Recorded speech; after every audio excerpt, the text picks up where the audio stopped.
Well, welcome to the MISchoolData technical updates for September of 24. With me today is Christy Martin. Cheryl was unable to attend from CEPI, and there is the presentation link. We are no longer using the tiny URLs due to ADA compliance, so you can just click there and have access to the slide deck. I also placed it in the chat. All right. On behalf of our professional learning leadership team, there's Christy and I. We also have Kathy Miller representing Shiawassee RESD and our partners with CEPI, and portal analyst Cheryl Twitchell joins us in these sessions. If you could please record your attendance, the link is located there. This will allow us for follow-up, and we do have this webinar recorded as well as our series, and that way if those that are not in attendance can also listen to the content that we're sharing today. So today we're going to cover the roles and permissions. You're also going to have a little bit of background on activating accounts, the form that's used, making connections between the roles and responsibilities. We're also going to cover Cheryl's portion, the CEPI portion today, that talks about recently released items and what those reports look like. Also, any coming soon items and what's under development at the CEPI office. So hopefully all of that will transfer into actionable account administration as technical administrators. Just a review of our statewide leadership team. We are divided by the MESA regions, regions 1 through 10. As you can see, we have representation in all of the regions that are represented in our great state. And if you need any further follow-up, we recommend that you contact your MESA regional lead in your designated area. So today, again, we're going to cover the technical administrators, PD facilitators as well, the technical updates on behalf of CEPI, what's happening in our statewide leadership team area, any feedback and sharing will be accommodated, and what questions, and hopefully we'll provide answers. And Christy has many answers for us today. So with that, Christy is going to cover the CEPI updates on behalf of Cheryl Twitchell. So what I'll be covering is the recently released, the coming soon, and then we'll have some questions and answers after these items. Recently released, we have a whole list of things. Most of them are updated data sets for current reports that are already in the portal. But the achievement gap, the college readiness, all of the state testing data, including the SAT, our early learner assessments, the student growth, 3-8 assessments, high school testing, which includes, which would be separate from the SAT data, student attendance from last year, that's the 23-24 school year, and then in the parent dashboard, the performance and school services and offerings. Those school services and offerings, if you'll recall from our last technical update, are entered actually into the Education Entity Master, or EEM, and that information is pulled 4 times a year into MISchoolData. Coming soon. The next pieces that are coming soon for MISchoolData, which should be in the next month or so, will be a continuity of services in special ed, K-3 absenteeism and early childhood participation, student mobility. I believe that one is right now in preview, and the parent dashboard for English learner participation, and the student attendance gets posted there, student transfers, suspensions and expulsions, and last but not least, that % of test participation. New development. We have several things that are new development. Our entity views. The developers have been working on different entity views that will show more information from one report rather than having to move to multiple reports. So similar to the new report reporting tool, the report builder, this one will be on entity views. You can see opens and closes and all kinds of information about an entity, including which legislative district that is on. And equity and early on, that has been in process. You've heard about that one before. We are nearing the availability to push that out to preview.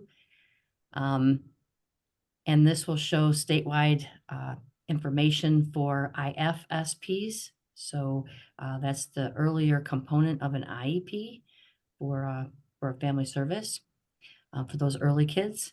And it will also talk about 8 of the IDEA Part C performance indicators. So this is an important report that we have not had in the past. It's been done in a variety of other ways, but you had to move through multiple reports to get there. So this is one that has requested and we're answering. So really happy to be able to push out this report very soon.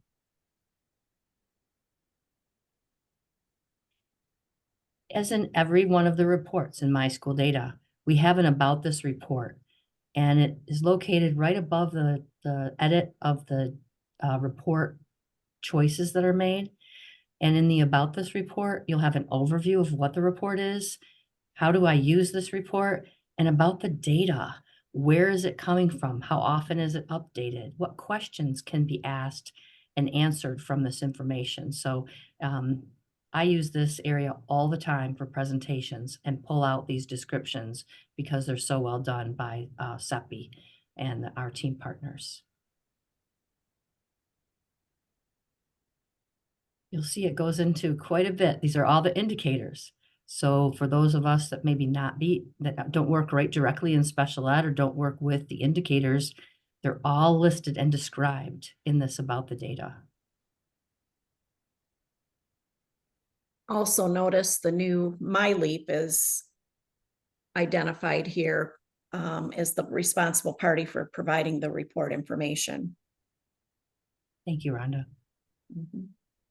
There'll be a new dashboard for legislation for legislators to go to. This will update the current legislative dashboard, so we'll be looking for that too. And it'll give more information, again, at a fingertip, a couple clicks to be able to get to that information. I use this and encourage our principals to utilize this for when those legislators are coming into our buildings. Maybe they're reading books in our elementary schools. Maybe they're just a person that's coming in to be part of a special dinner or something that we need to have happen and we want to write to those legislators. This is a nice way to say, here's the information you can see about our district. And it does show the Michigan House and Senate in this information.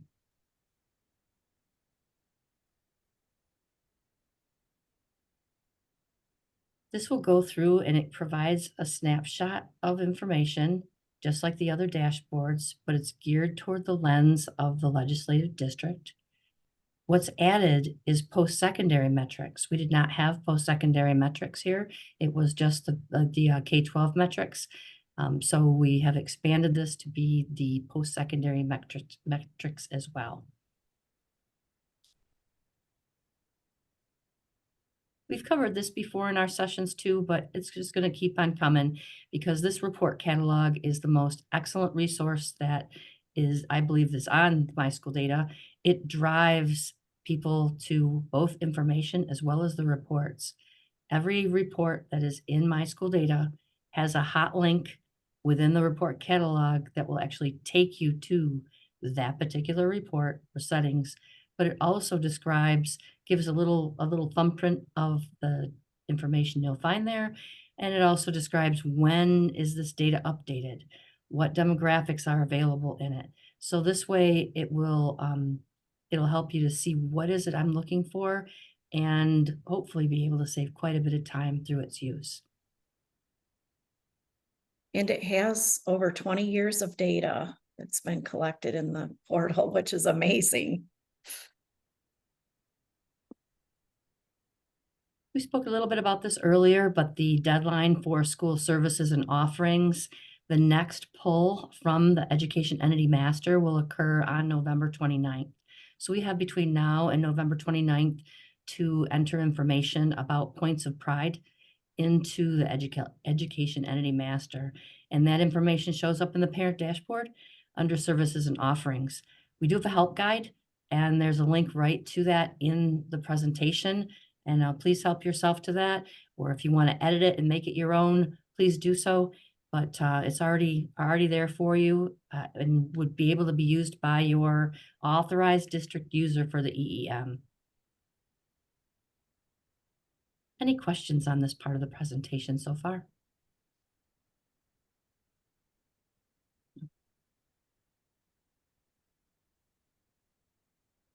Okay. So we have the 2024 state assessments.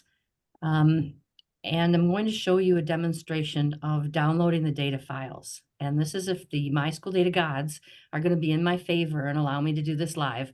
I think it, with the step-by-step directions, but also being able to see what it looks like, will make a difference for us. So just a moment and I will switch to sharing my screen so we can go live.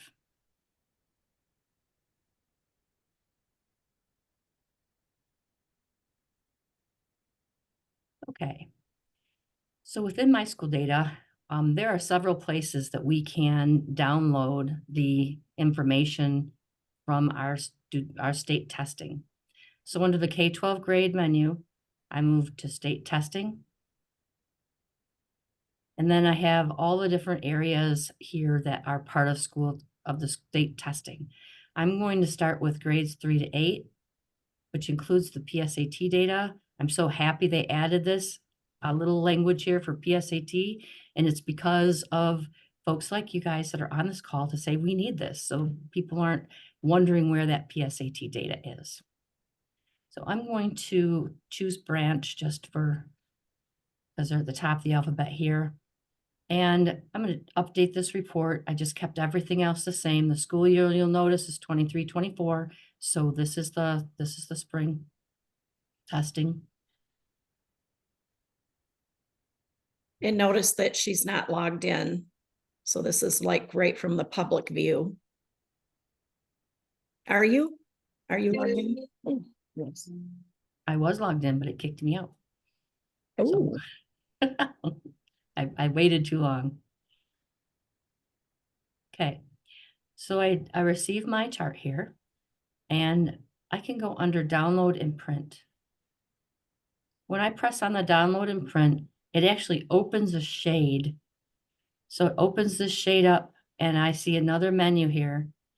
I can download all the data for a specific location by a PDF or a CSV, or I can have all of that would be for English learners, or I can put in my email address in here and I will receive the ELA, I'll receive all the various portions of the ELA, I'll receive the math all in one big data file. So if I enter my email address in here, and sometimes this is what I've done to help other ISDs.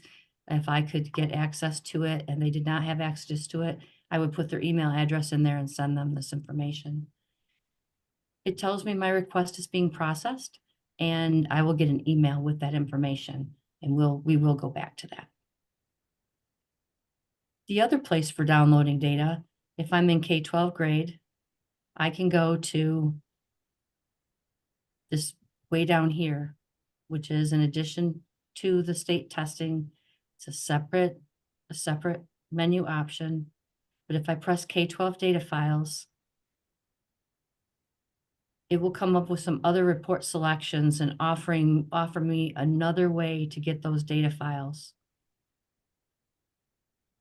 We had some folks that were having trouble with the menus dropping down within the state testing area. So we used the K-12 data files instead, and they were able to get what they needed very rapidly.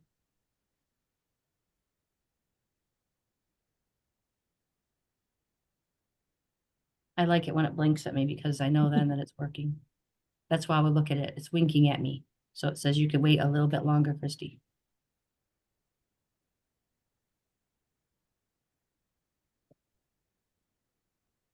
What will happen here is in a particular report category, you'll see underneath that gray screen, the weight screen, that it has assessment and accountability. There are a lot of different data sets here, so you could choose others, but it defaults to assessment and accountability and allows me to download six different files all at the same time. And I will get an email for each one of those that I can go ahead and obtain that information. Oh, thank you. We're almost there. Pulling up a lot of information for me. I don't know whether you can see it very well. I'll try to make it bigger. Maybe that'll be easier. But you'll see I can get college readiness, grades 3 to 8, high school assessments. Without going into each one of those menu options, I can just go here and go click, click, click, and it will send me the information I need with my email address in here. If I type it correctly. And again, I'm still on the public side, so I can choose to have all of these sent to me.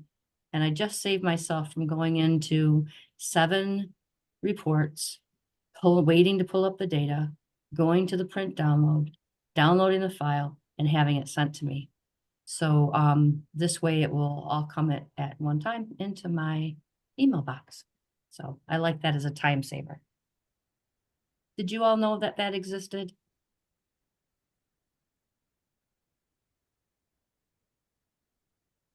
Okay. The other way, one other way that I can get downloaded data is in the K-12 grade. Underneath the state testing, there's this thing called additional data files. This particular one provides data files in Excel format, and it contains the historical information about assessment data because I was in state testing. So it knew that and said, okay, well, I can give you the data files here. If I was in the K-12 students and I did additional data files, I will see all the FTE and headcount information. I love to do this because I use this for licensing, software licensing. Why should I pay more per student than what I get paid for by the state? So I use this information every year when we do our software renewals.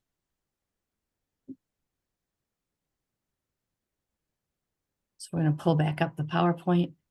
I hope that was helpful to see those 3 different places to download. It's confusing because they all say download files or additional files, but they are quite different, and we can save them quite a bit of time. We do have the click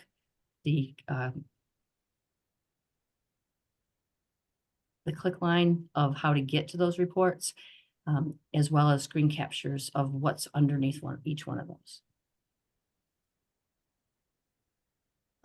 MISchoolData account maintenance. We have updated account forms that have a date on the account form. So as long as we're using the it's a 4-page report.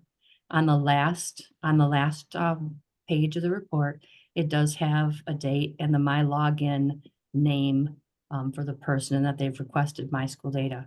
Those 3 things have greatly helped people in filling out the form and allow us to manage those accounts faster. So we do have that information. Also, there's a link to the folks that are your ISD account administration person. If you do have any issues with your accounts and maybe your ISD person may not be available or your colleague, please reach out to me. And I'm putting my information in the chat. There's my email because I trust you all. There's my cell number, goes direct to my cell. So you are welcome to contact me. We have had some folks that have contacted on emergency. They've said, I have a session that's going to go on tomorrow and I can't administer this account. I'm, more than happy to do that. I just need the same information that you're gathering from that person. So we now have 2 contacts for ISD. The contact changes are reviewed with the General Education Leadership Network, as well as my SIFIN and any of the leadership groups. But at this point, most of our ISDs are doing a great job in providing us with the new people. So we appreciate your help with that, Nicole.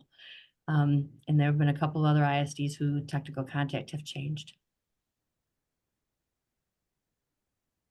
So are there any questions about the changes in contacts or other things I can help with that were part of that session, like downloading those darn data files?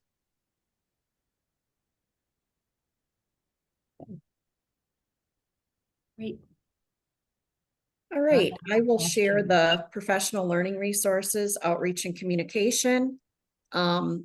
Please know that our we've been working this summer based on our survey feedback that we received from stakeholders such as yourselves, the landscape of our professional development toolkit. So we have been working with the programmers on facilitation layout and user access for these resources. We found in some feedback from our survey that these resources, many of our primary contacts in the secure user area were not familiar with where resources were located. So this site is evolving, and we'll be excited when we're able to launch the new user-friendly site that we've been working with our programmers on.